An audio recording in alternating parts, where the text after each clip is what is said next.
Hello Internet, I'm Dan. And I'm Chaz, and this is Wine is Serious Business, episode 186. Nice, you had it. I did not. Alright, for the show tonight, we've been collecting some stuff to do for shows. Kind of been picking up, some stuff we've done in the past already. Just, checking in on the new vintage. A lot of the higher end and mid-level 2011s are just starting to hit the market.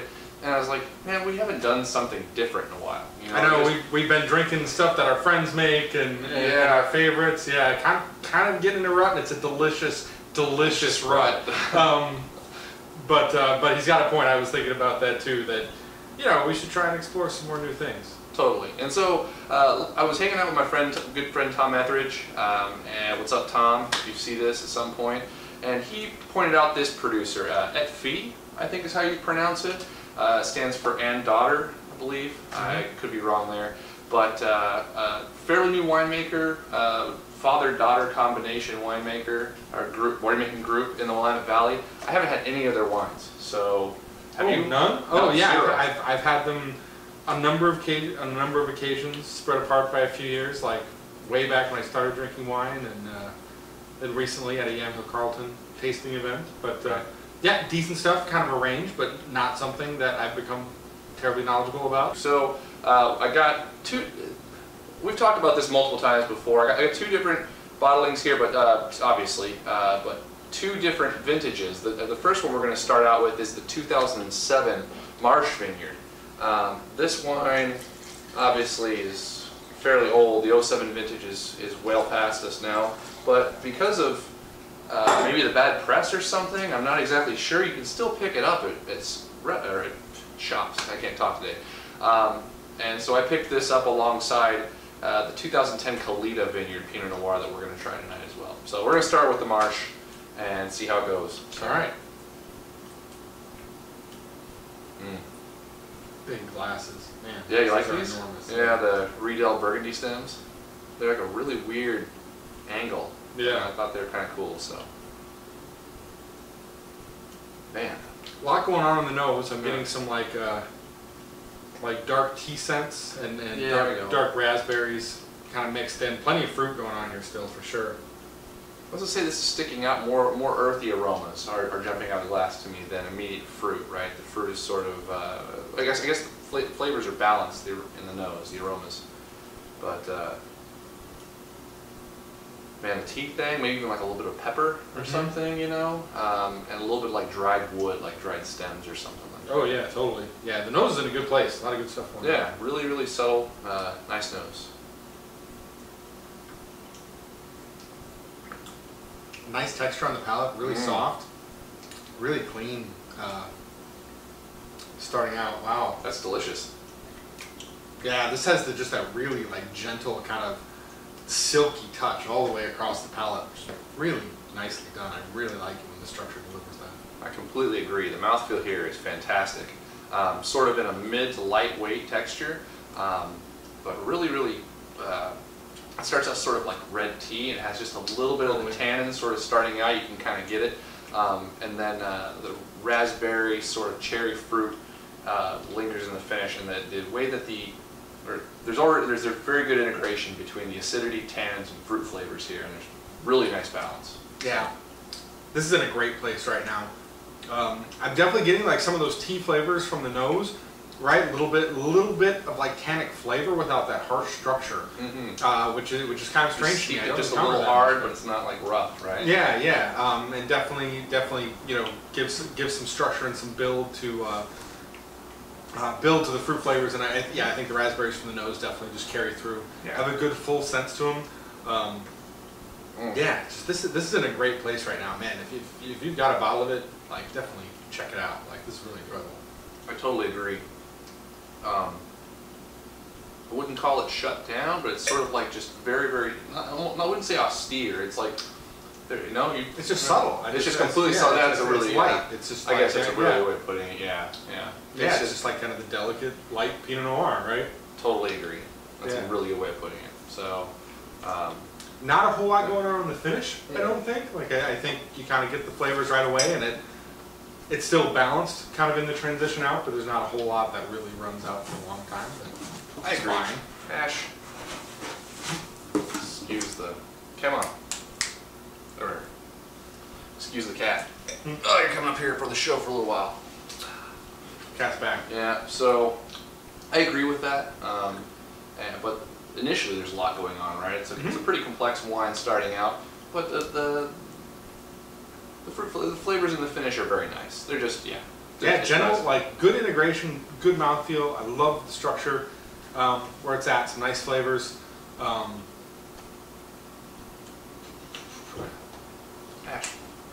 89 plus. Yeah, we'll do 90 points, just barely for me. Yeah. Like I said, I wish it was a little more interesting on the finish, but I still really like a lot of what's going on. As far as I agree with everything Dan said as far as describing the wine and everything down to his point score. I would go with 90 points on it as well. There is some great complexity in both the nose and the palate, and the finish is nice and long for me. But I totally agree, it's a little simple.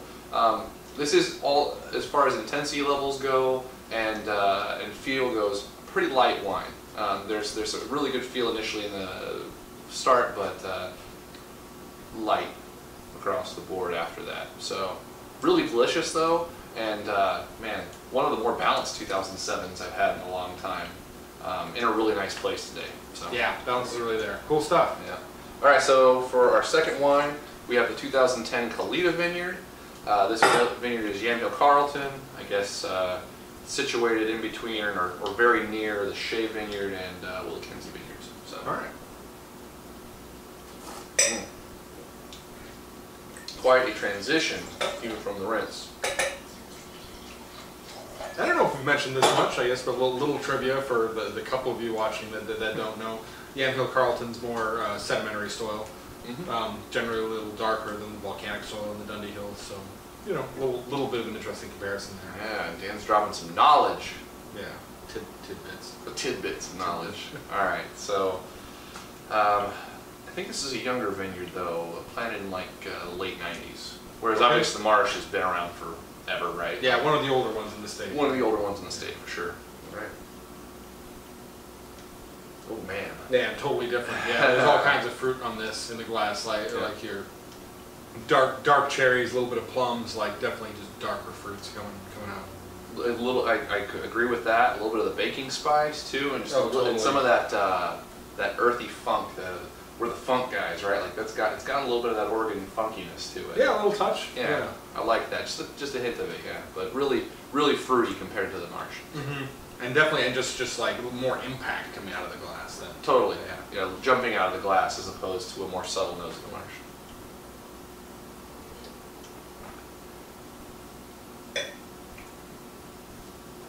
Oh.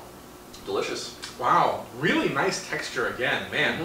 Whatever these guys are doing, you know, with their tannic structure and the balanced acidity in there, I'm really liking, especially seeing it on a younger wine be that approachable and be just kind of that integrated. I'm pretty impressed. I agree. This is largely cherry fruits for me, right? I don't know about for you, but the way that the tannins are a bit more aggressive here. In the Marche, obviously, they're a little more relaxed, a little more balanced. There's a definite, I wouldn't say grittiness, but there's more texture to them, and they're a little more grippy. They definitely get on the sides of the cheeks. But the way that they do it is cool, right? There's a really nice transition from like cherry fruits to like ruby red grapefruit, and totally, like the grapefruity sort of sharp acid.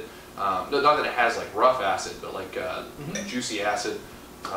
Cool, yeah, delicious. And then, like Dan said, the texture here is again fantastic. Yeah, it's good raspberries and cherries. Again, I'm getting a little bit of that like black tea. Again, a little like tannic flavor, just a touch of bitterness. I think it's a little stronger on this one than on the Marche.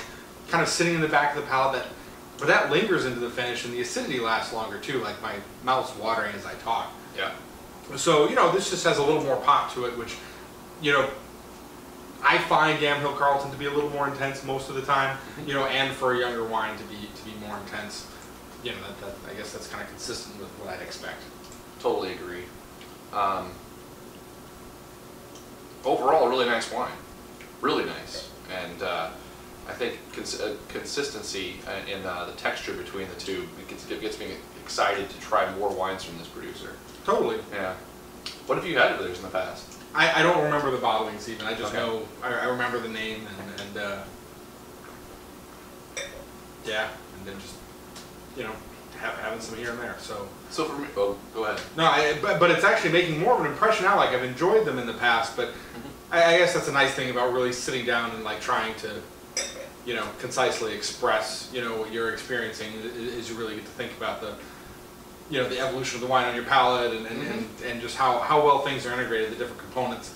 And just seeing this integration of both bottles is definitely, like, this is a memorable tasting experience for me. Totally agree. Yeah, we'll remember and look out for this producer from here on out. Possibly purchase some of them after I can taste them. So. I definitely look forward to trying more in the future. I'm going to go 89 points on this, which seems kind of silly to say. Like that, the difference between the two, I can't really express well because there's a little more intensity here, and kind of like in the checkbook, like you know, like tally it up method of evaluating wine. Like I think this comes out ahead. But there's something here that's just a little more interesting to me that I really can't quantify or explain. But they're both really solid. I agree. And for me, on the Kalita, I'm going to go 90 plus, 90 to 91 points. I like it quite a bit. I like the intensity. More. Sure, yeah. And it's already a really nice wine to drink. It's a little structured for me right now, currently.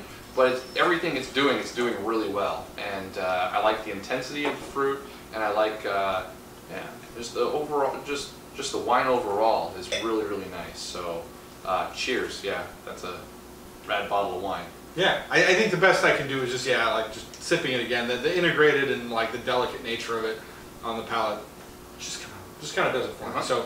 So good stuff. Definitely good picks tonight, man. I'm glad you chose these. Like. When I was thinking about it, like we need to try some more stuff, I'm like, yeah, it's probably going to be some bummer shows. Like we're going to be disappointed by trying wines we don't know. This is totally the other end of it. So I know. And thanks, Tom, for the suggestion on these wines. Really excited to that these turned out well, and excited to try more from this producer in the future. So killing it. Couple shout outs. Thanks to everybody and all of the awesome comments that you gave when we tried this camera. You probably noticed last week we didn't use the same one. There were more experiments going on, but this one was good. So many people responded to say that we should do this, that it really got our attention. It's great. Thanks, Dad. It's cool to see you comment on there. Yeah. And thanks to David Paris. You've been watching for a long time, and you left some big comments at the last show, and I appreciate that. I do as well. Yeah, I'm glad you're enjoying it. So look forward to get to drink more wine with you in the future. So. Yeah. Question of the day time. Totally forgot. What's the last new producer you've tried that's really caught your eye? Ooh. You know, like this. So this for me, I didn't know anything about him, but we got him, and now I'm excited about him. What's the last new producer that you're excited about? So yeah, let us know. Yeah. Like to hear it, and that might give us an idea to do other shows with. So totally. Good question. Yeah, we'll see you guys next time. Cheers.